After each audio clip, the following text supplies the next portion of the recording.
जय श्री कृष्ण। आज हम आपके लिए लेकर आए हैं श्रीमद् भागवत गीता का दूसरा अध्याय का महात्म्य, चैप्टर 2 महात्म्य। तो चलिए जानते हैं। यह जानने से पहले प्लीज़ हमारे चैनल को लाइक शेयर सब्सक्राइब जरूर कर दें। तो चलिए जानते हैं। श्री भगवान कहते हैं, लक्ष्मी, प्रथम अध्याय के महात्म्य का उपाख्यान मैंने सुना दिया। अब अन्य अध्यायों के महात्म्य श्रवण करो। दक्षिण दिशा में वेदवेता ब्राह्मणों के पुरंदरपुर नामक नगर में श्रीमान देव शर्मा नामक एक विद्वान ब्राह्मण रहते थे। वे अतिथियों के पूजक, स्वाध्यायशील, वेद शास्त्रों के विशेषज्ञ, यज्ञों का अनुष्ठान करने वाले और तपस्वियों के सदा ही प्रिय थे। उन्होंने उत्तम द्रव्यों के द्वारा अग्नि में हवन करके दीर्घकाल तक देवताओं को तृप्त किया, किंतु उन धर्मात्मा ब्राह्मणों को कभी सदा रहने वाली शांति न मिली। वे परम कल्याण में तत्व का ज्ञान प्राप्त करने की इच्छा से प्रतिदिन प्रचुर सामग्रियों के द्वारा सत्य संकल्प वाले तपस्वियों की सेवा करने लगे। इस प्रकार शुभ आचरण करते हुए उनके समक्ष एक त्यागी महात्मा प्रकट हुए। वे पूर्ण अनुभवी शांति चित्त थे। निरंतर परमात्मा के चिंतन में संलग्न हो वे सदा आनंद विभोर रहते थे। देव शर्मा ने उन नित्य संतुष्ट तपस्वी को शुद्ध भाव से प्रणाम किया और पूछा, महात्मन, मुझे शांतिमयी स्थिति कैसे प्राप्त होगी? तब उन आत्मज्ञानी संत ने देव शर्मा को सोरपुर ग्राम के निवासी मित्रवान का, जो बकरियों का चरवाहा था, परिचय दिया और कहा, वही तुम्हें उपदेश देगा। यह सुनकर देव शर्मा ने महात्मा के चरणों की वंदना की और समृद्धशाली सोपुर ग्राम में पहुंचकर उसके उत्तर भाग में एक विशाल वन देखा। उसी वन में नदी के किनारे एक शिला पर मित्रवान बैठा था। उसके नेत्र आनंदा तीरेके से निश्चल हो रहे थे। वह अपलक दृष्टि से देख रहा था। वह स्थान आपस का स्वाभाविक वैर छोड़कर एकत्रित हुए परस्पर विरोधी जंतुओं से घिरा था। जहाँ उद्यान में मंद मंद वायु चल रही थी। मर्गों के झुंड शांत भाव से बैठे थे और मित्रवान दया से भरी हुई आनंदमयी मनोहारिणी दृष्टि से पृथ्वी पर मानो अमृत छिड़क रहा था। इस रूप में उसे देखकर देव शर्मा का मन प्रसन्न हो गया। वे उत्सुक होकर बड़ी विनय के साथ मित्रवान के पास गए। मित्रवान ने भी अपने मस्तक को किंचित नवाकर देव शर्मा का सत्कार किया। तदंतर विद्वान देव शर्मा अन्य चित्त से मित्रवान के समीप गए और जब उसके ध्यान का समय समाप्त हो गया, उस समय उन्होंने अपने मन की बात पूछी। महाभाग, मैं आत्मा का ज्ञान प्राप्त करना चाहता हूँ। मेरे इस मनोरथ की पूर्ति के लिए मुझे किसी उपाय का उपदेश दीजिए, जिसके द्वारा सिद्धि प्राप्त हो चुके। देव शर्मा की बात सुनकर मित्रवान ने एक क्षण तक कुछ विचार किया। उसके बाद इस प्रकार कहा, विद्वान, एक समय की बात है, मैं वन के भीतर बकरियों की रक्षा कर रहा था। इतने में ही एक भयंकर व्याघ्र पर मेरी दृष्टि पड़ी, जो मानो सबको ग्रास लेना चाहता था। मैं मृत्यु से डरता था, इसलिए व्याघ्र को आते देख बकरियों के झुंड को आगे करके वहां से भाग चला। किंतु एक बकरी तुरंत ही सारा भय छोड़कर नदी के किनारे उस बाग के पास बेरोक टोक चली गई। फिर तो व्याघ्र भी द्वेष छोड़कर चुपचाप खड़ा हो गया।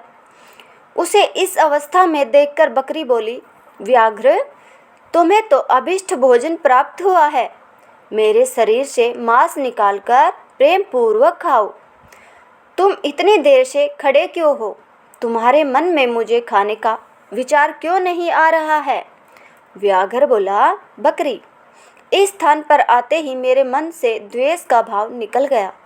भूख प्यास भी मिट गई, इसलिए पास आने पर भी अब मैं तुझे खाना नहीं चाहता। व्याघ्र के यो कहने पर बकरी बोली, न जाने मैं कैसे निर्भय हो गई हूँ, इसका क्या कारण हो सकता है? यदि तुम जानते हो तो बताओ।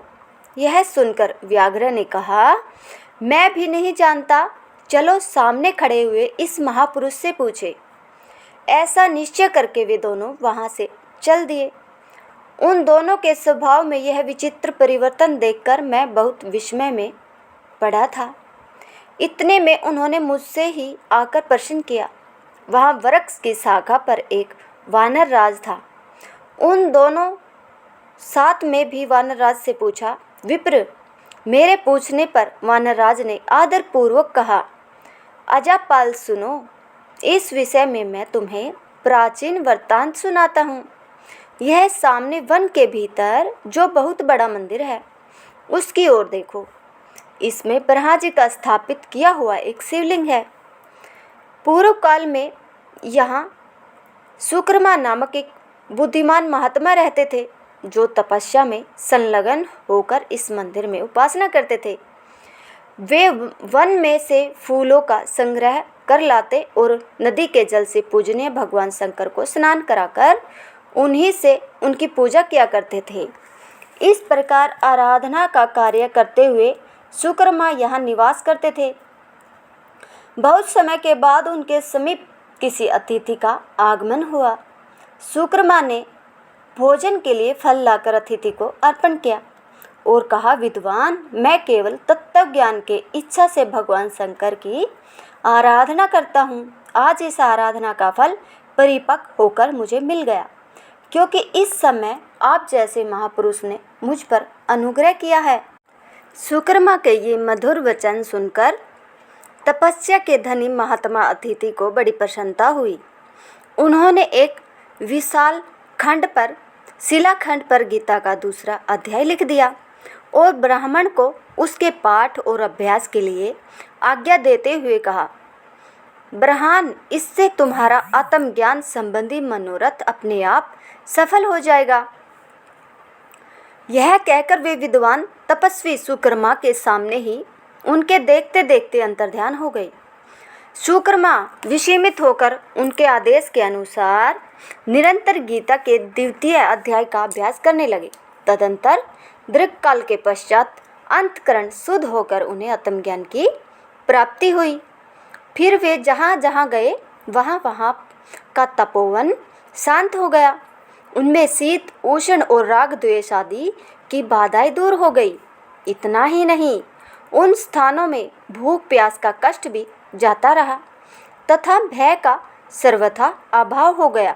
यह सब द्वितीय अध्याय का जप करने वाले सुकर्मा ब्राह्मण की तपस्या का ही प्रभाव समझो। मित्रवान कहता है, वानरराज के ये यो कहने पर मैं प्रसन्नता पूर्वक बकरी और व्याघ्र के साथ उस मंदिर की ओर गया। वहां जाकर शिलाखंड पर लिखे हुए गीता के द्वितीय अध्याय को मैंने देखा और पढ़ा। उसी की आवृत्ति करने से मैंने तपस्या का पार पा लिया है। अतः भद्र पुरुष, तुम भी सदा द्वितीय अध्याय की ही आवृत्ति किया करो। ऐसा करने पर मुक्ति तुमसे दूर नहीं रहेगी।